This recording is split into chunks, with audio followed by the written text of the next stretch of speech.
Hello everyone, welcome to our YouTube channel. तो आज की वीडियो हमारी रहेगी टोपोलॉजी की।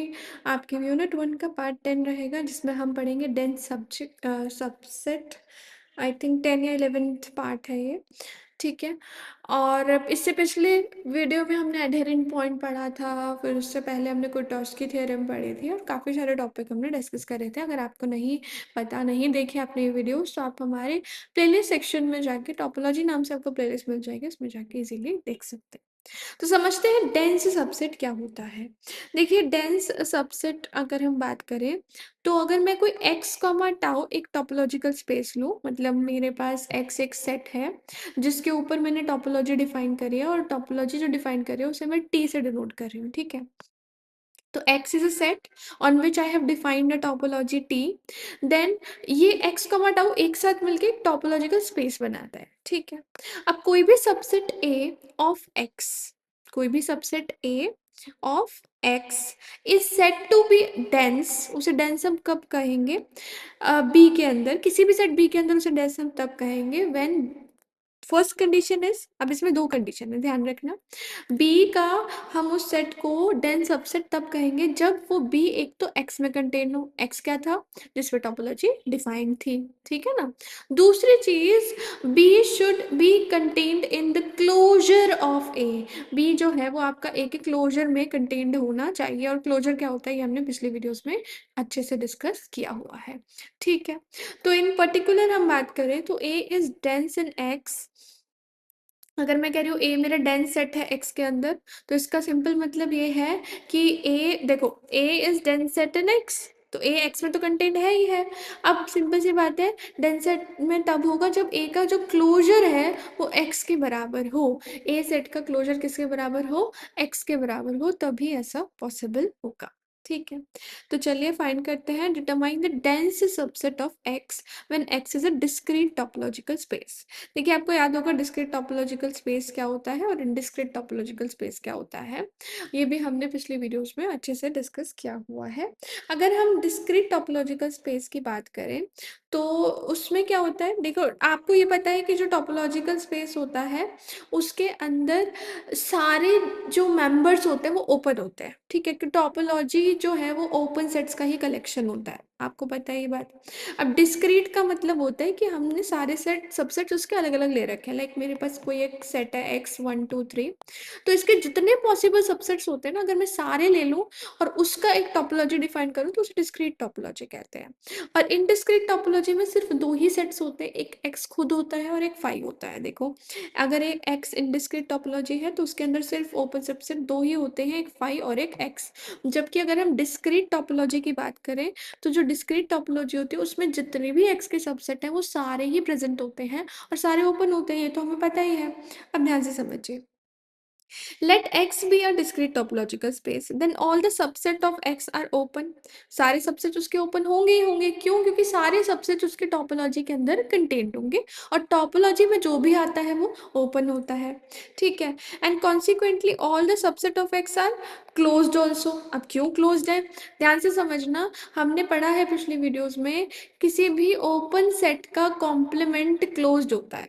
समझना, मैंने कोई एक्स ओपन सेट लिया तो उसका जो कॉम्प्लीमेंट होगा यानी कि 5 वो क्लोज होगा।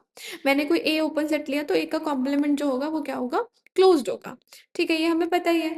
और आपको ये पता है कि अगर मैं, जैसे मान लीजिए मैंने ये सेट लिया और मैं इस पे इन डिस्क्रीट टोपोलॉजी डिफाइन कर रही हूँ, तो डिस्क्रीट टोपोलॉजी का मतलब है मैंने इसके सारे सबसेट ले लिए। तो इसमें 1 भी आ गया मेरा, 2 भी आ गया, 3 भी आ गया, 1 2 भी आ गया, सभी आ गया। और सभी आ गया तो भाई 1 है तो 1 का जो कॉम्प्लीमेंट है वो भी इसी में आएगा।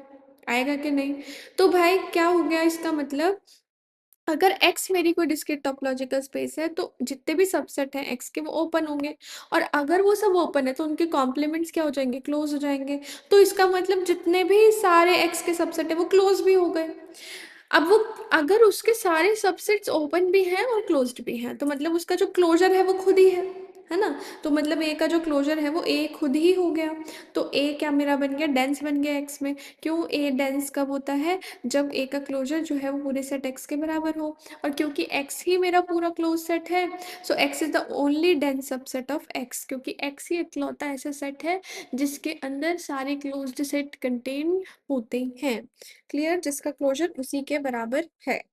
अब बात करते हैं इनडिस्क्रीट टोपोलॉजी की, जिसके अंदर सिर्फ और सिर्फ एक वो सेट खुद और फाई आता है।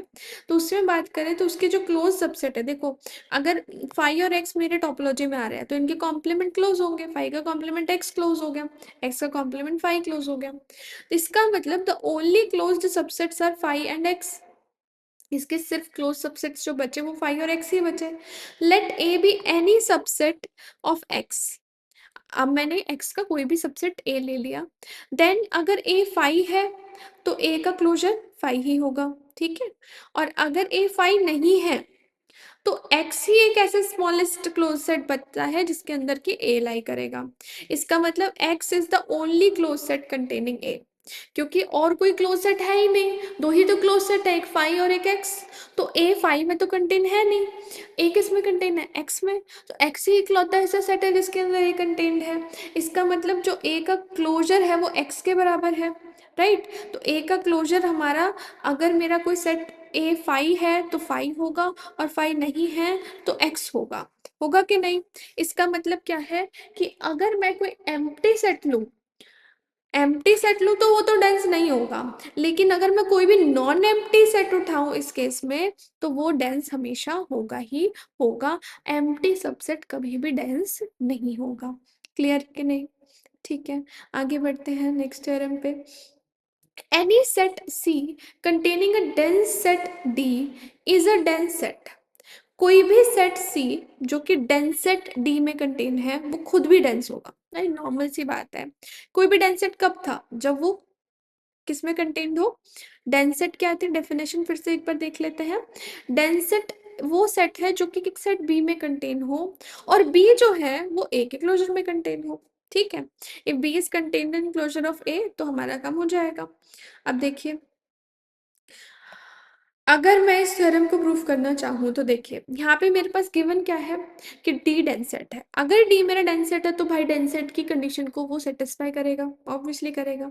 डी अगर डेंसेट है तो डी का क्लोजर जो है वो एक्स होगा, ठीक है ना। डी का क्लोजर मेरा पूरे से एक्स होगा। अब देखिए आगे, अब D is a subset of C. No, any set C containing a dense set D, ठीक है। कोई भी सेट सी जिसके अंदर की डेंस सेट लाई कर रहा है तो D is a subset of C. Clear. तो डी का closure will be the subset of C closure. ये हमने ऑलरेडी पढ़ा है कि अगर ए बी का सबसेट है तो ए का क्लोजर बी के क्लोजर का सबसेट होता है, ठीक है। अब डी का closure is the subset of C का क्लोजर। क्लियर। और डी का क्लोजर मेरा एक्स है तो X is the subset of C closure. Clear है कि नहीं। बट सी क्लोजर तो एक्स में कंटेन था, सी का क्लोजर किस में कंटेन होगा, एक्स सेट में कंटेन होगा। अब दोनों एक दूसरे में कंटेन है तो सी का क्लोजर एक्स के बराबर हो गया। और किसी में का भी क्लोजर अगर एक्स के बराबर हो जाता है तो वो सेट कैसा सेट बन जाता है, डेंस सेट बन जाता है। इसका मतलब जो सेट सी है वो हमारा डेंस सेट हो गया। क्लियर कि नहीं। आगे बढ़ते हैं। A is dense in X, so A closure is equals to X। देखिए यहाँ पे हमें प्रूव क्या करना है सेकंड स्टेटमेंट में कि if A is dense set in X and B is dense set in A, then B is also dense set in X। देखो फिर से समझते हैं। A मेरा डेंस सेट है किसके अंदर, X में, और B डेंस सेट है किसके अंदर, A में, ठीक है। A डेंस सेट है X में, देखिए A is a dense set in X and B is a dense set in A।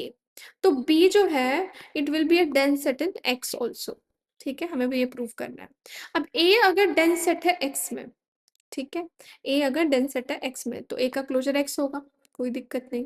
अब B dense set है A में, B dense set है A में, इसका मतलब क्या है कि A जो है वो B के क्लोजर में कंटेन्ड होगा, ठीक है, डेफिनेशन से। अब ए बी के क्लोजर में कंटेन है तो ए का क्लोजर बी के क्लोजर में कंटेन होगा, ए का क्लोजर बी के क्लोजर में कंटेन होगा। अब बी के क्लोजर का क्लोजर बी का क्लोजर ही होता है, ठीक है ना। तो बी का क्लोजर आ गया। अब ए का क्लोजर क्या था, एक्स। क्यों, क्योंकि ए डेंस सेट किस में था, एक्स में। अगर ए एक्स में डेंस सेट है तो ए का क्लोजर क्या होगा, एक्स होगा।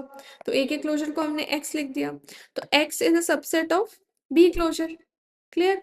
और बी क्लोजर तो ऑलरेडी एक्स का सबसेट होता ही है, तो बी क्लोजर और एक्स बराबर आ गए। और अगर किसी का क्लोजर एक्स सेट के बराबर आ गया, इसका क्या मतलब है कि वो एक डेंस सेट बन गया। तो आपको किसी को भी डेंस सेट दिखाना है तो उसके क्लोजर को एक्स के इक्वल यानी पूरे सेट के इक्वल दिखाना पड़ेगा, सिंपल सी बात है। ठीक है। मैं कह रही हूँ कि ए डेंस है एक्स में, तो बस ए का क्लोजर एक्स है। मुझे अगर दिखाना है बी डेंस है ए में, तो सिंपल मुझे दिखाना है बी का क्लोजर भी एक्स है, मुझे यही दिखाना है। क्लियर है कि नहीं, कोई डाउट यहाँ तक? तो आज के वीडियो में इतना ही। अगले वीडियो में हम पढ़ेंगे नेक्स्ट टॉपिक के बारे में, which is interior of a set. So मिलेंगे नेक्स्ट वीडियो में, तब तक के लिए बाय बाय, टेक केयर।